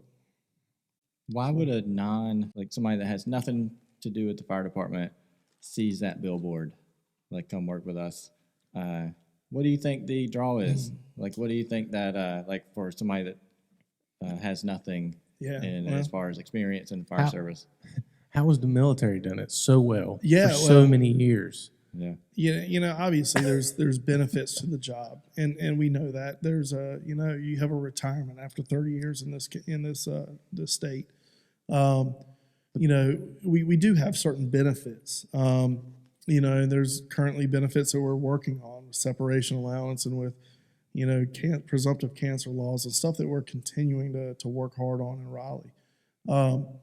But ultimately, there is no other job like this except the military, where you have that band of brothers, and I hate to say it like that, It's true. It's true. But it is true. And I'll say that, going into this, where I am now in my career versus where I started, I can't wait to get in the firehouse. And I hope everybody feels the same way. I hate taking off work. Yeah. I despise it. I get it. Thanks. I despise it. But there is no other job out there like that.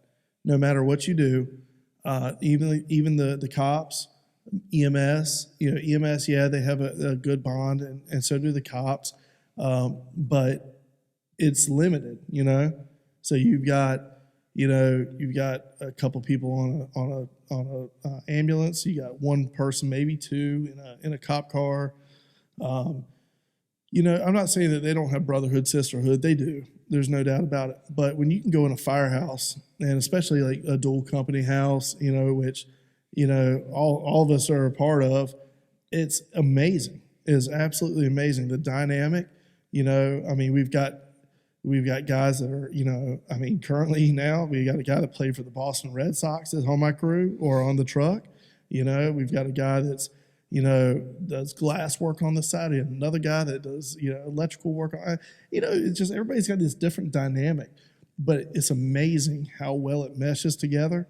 And man, I tell you what, I can't wait to get in the firehouse. Do you think it would serve justice and service better, maybe to replace the picture of the patch with a picture of something that was meaningful, like a picture group of firefighters, a picture together. of the kitchen table, yeah, something like that, come be a part of us, and then posting a patch doesn't. Yeah, the guys working to on your point, that doesn't, as a person who doesn't know, that's not a draw. That's just that's a logo, right? It doesn't say, okay, I need to buy this product because it's a logo. Yeah.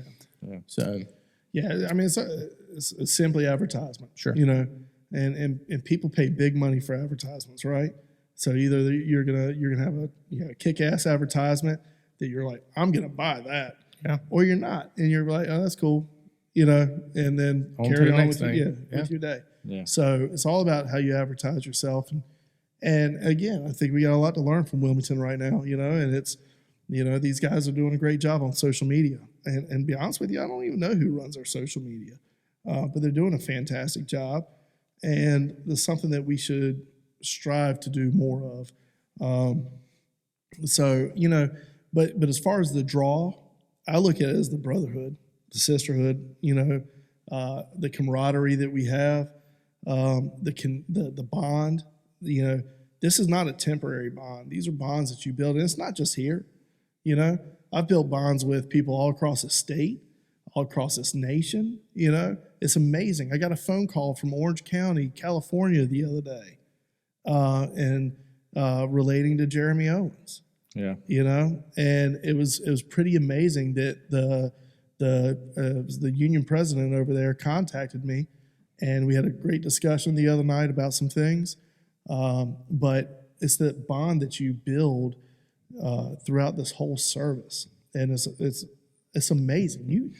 You can go into a firehouse anywhere, and just say, hey, just stopping by to say hi. I'm a fireman in North Carolina.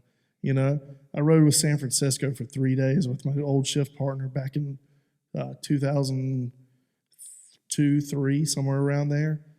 For 3 days we rode with San Francisco Fire Department, and we built these bonds with these guys and people I still, names I still know to this day from so long ago. So that to me would draw me to this job.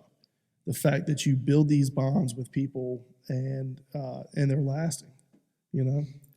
So. Along that idea of recruitment, during Hurricane Florence, it was nice to be on the side or be a part of the group that was helping. Yeah. It was a good purpose. It felt good. I would think in that recruitment, that's one of those things you share with somebody. Like, hey, come be a part of the team. Oh yeah. In that, it's fun. Well, it's kind of funny. You mentioned Florence. We worked with some amazing people. Indiana Task Force 1. Yep. Indiana Task Force 1 was, came down as a part of a FEMA response, staged at the mall. However, they spent most of their time at our firehouse up at station at 17. So you had DEA, you had National Guard, you had Indiana Task Force 1. And it's amazing because you still till this day, I'm still again on social media, with certain people. There's he's now a captain, just got promoted in Indianapolis, So we chat back and forth, and so it's kind of cool that you see, and be on that helping side. We did a lot of work during Hurricane Florence. Sure did. And some of the most work we've ever done. So when you're able to help people and make a difference and be part of an amazing team, that should draw you in. This job doesn't make you rich, and we all understand that. It doesn't make you rich, but it does provide you with wealth in different ways, and the people you get to meet and share, laughs with, tears with, whatever, blood, sweat, and tears. We share it, and it happens. So I think that would draw me into working here or anywhere else as a fire service. Yeah. This is going to be a wild subject change, but I meant to ask you earlier. Okay. You were talking about, you had asked them about that scene size up. That how do you look at the house? You were describing your answer, and I had this thought while you were going. I didn't want to interrupt you. Yeah. One of the things that you didn't communicate out loud, but I picked up on, was the calm nature in which you did it. And this experience, you can't just get the red helmet and then suddenly you're Captain Bobzien and you get to do these cool assessments. Yeah, it's not always cool. I sit there and say I can, make a cool, calm, collect size up, and and keep a steady voice. You know me as well. All you guys know me. I mean, you can get worked up. Yeah. When we had the Carolina Beach arson fires years ago. I don't know if you guys remember those. Oh yeah. Where the boys set fire, and we unfortunately lost some people in those fires. And it was one after another. And So while my size up, actually I didn't do a size up. Carolina Beach did the initial size up. But we were working our tails off. We're manning a 2.5 and fighting this condo fire that's it essentially 3/4 involved upon arrival, and that there's people in there. There's nothing you can do at this point, so it's so you already start to build up this maybe anxiety a little bit. So, and then, from there, my company got moved to the next condo fire. It was a 4-story condo, down the road that this kid set on fire. Again, people inside. So, when we get there, I did do a size up on that one. But the first thing I saw was a little boy standing in the middle of the street, and there was smoke blowing by him. And, with the lights flashing and everything, again, you sit there and I'm like, man, it's like something out of a movie, right? Yeah. And I'm sitting there. So I give my excited size up, with fire showing and, two floors off.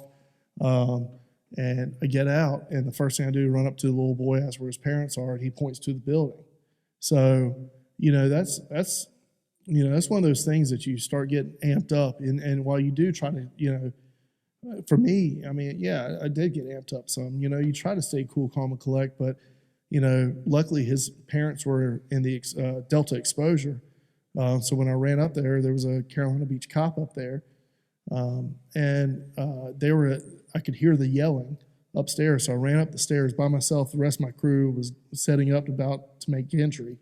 So I went into the Delta exposure by myself with that cop who was already up there.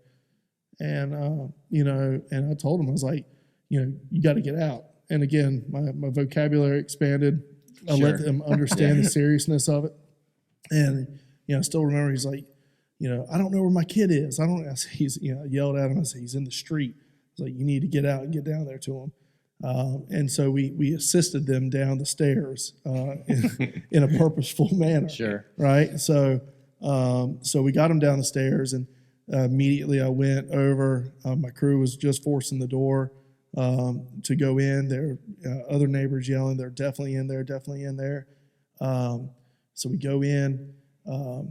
Again, I'm sure, I'd have to go back and listen to the tapes, but I remember the critique, hearing myself, and I'm like, oh my God, right. And it was like, and it was like high pitched, I was excited, because I wasn't excited, happy. I was excited because, oh shit, I'm like, we got a family in here, and this building's off, they're trapped. So as we make our way up, and we're knocking back fire, and we get to the 3rd floor, and we still don't see anybody, but I do see toys that my kids have, the exact same toys.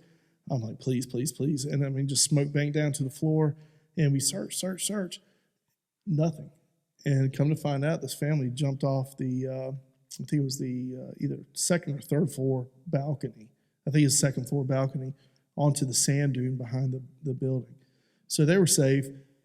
But I didn't know that, and I was excited. So yeah, I mean, we try to stay calm, but there's times that we get amped up, and our octave gets a little higher. And yeah, for anybody that's not in the fire service, excited in this description is like your heart rate's up.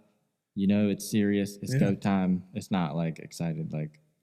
I just got what I wanted for Christmas. Yeah. No, it's far different. Yeah, It's very much it's an adrenaline dump. Yeah, it is, and it's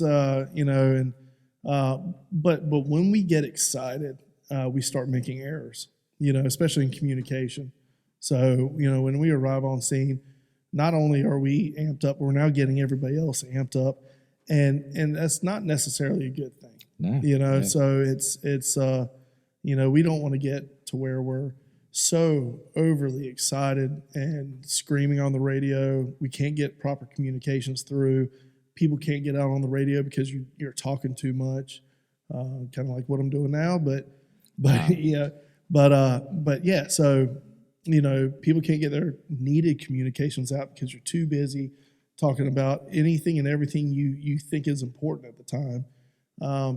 And then we get we get them again, we start making chaos when chaos shouldn't be there. You know, the fire's already chaos, right? For the homeowner, the occupants, whoever. We need to be there to solve the chaos. purposefully move calmly and get it done. Yeah. Quiet professionals. That's it.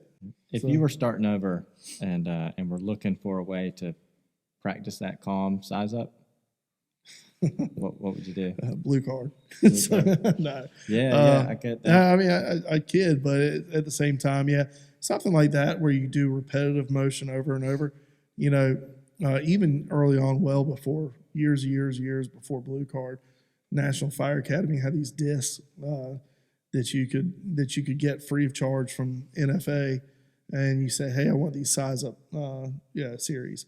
So they send you this stack of discs, and like one's a mall, one's it's similar to blue card, right?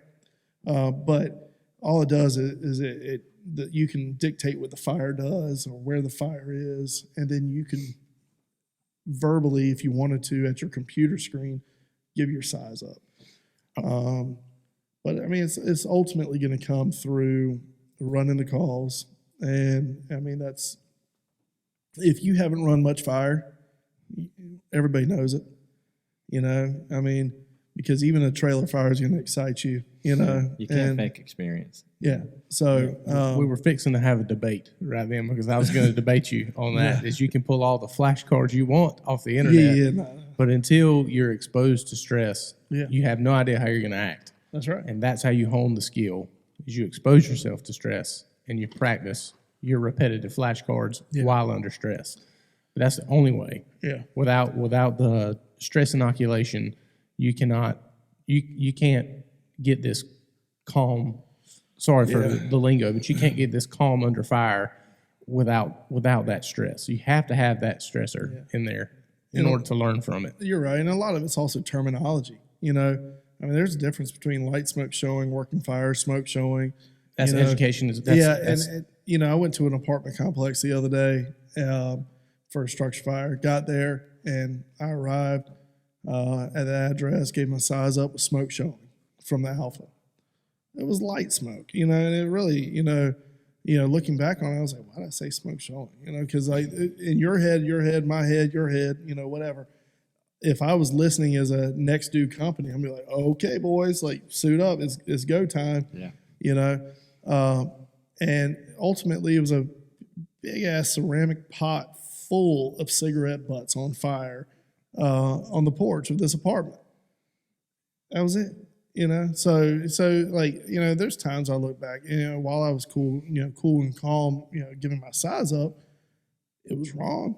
You know, I shouldn't have said smoke showing. I should have said light smoke showing, or, you know, it was nothing, you know. So we put it out with a water can and we, you know, issued a citation, went about our day, right? Yeah. So, but yeah, I mean, I think terminology goes a long ways too, you know, practice the terminology because, you know, you sit there and get on scene and it's light smoke coming, you know, from the front of the apartment. You say working fire, and then you're like, I'm just kidding. You know, it's like it's cigarette butts on fire in a pot. You know, people are gonna wonder why you made that call. Sure. You know, so and while I didn't hear anything about it, I wondered why I made that call. Why did I say smoke showing? It was just light smoke. You know. Our coworkers are our biggest critics. Oh, hell yeah. So for sure. And that's the beauty of it. It is. It really is. And because if you're not self-accountable, your coworkers will make sure you are, you know, 100%. So. Do you remember the trailer fire that you took Erskine in on? I do. If I remember right, it was his first? It was his first fire. It was 5 years ago last month. It had to be longer than that. Was it more than that? Because he left about 5 years ago. Did he? Yeah. I'll have to look at my phone a little bit because I texted him. Oh, good. You know, I had a memory that came up on Facebook of it. But yeah, you know, trailer fire over Myrtle Gardens off of Myrtle Grove Road. Got there. There was a victim on the porch. We pulled her off the porch, off the front deck, off to called for EMS. She was hurt badly, but you know, Erskine and I got in there, and it's a single wide trailer, so there's only so much firefighting you're going to do. Right. But we got in there, got it done before we had one other company on scene, but by the time they got up to the front door, we pretty much had that entire place knocked down. We made quick work of it, but that was a good time, man. Erskine, I miss him a lot. He's man, talk about a rock star. That guy. He's got a niche for this job, and he's a very humble person, and so I was grateful that I took him into his first fire, and we had a good time. We took a picture afterwards. Something I read the other day said that don't be apologetic for taking pictures, because you don't want to get through this career and not have anything to look back on, and that's something that we don't. Granted, when somebody loses their house or you don't want to sit there and celebrate the fact that they lost their house. That's not what it is. Sure. But if you guys have, if your brothers have operated on scene and just done a tremendous job of limiting loss or something like that, by all means, take that picture of your company together.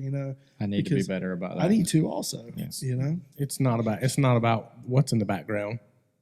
It's about what you're taking the picture of, which is the context of the picture, the people in the picture. People who just don't understand are the ones who will see the burnt stuff in the background. That's not what it's about. So. Yeah, it's so I've actually got a couple of pictures of me and Erskine.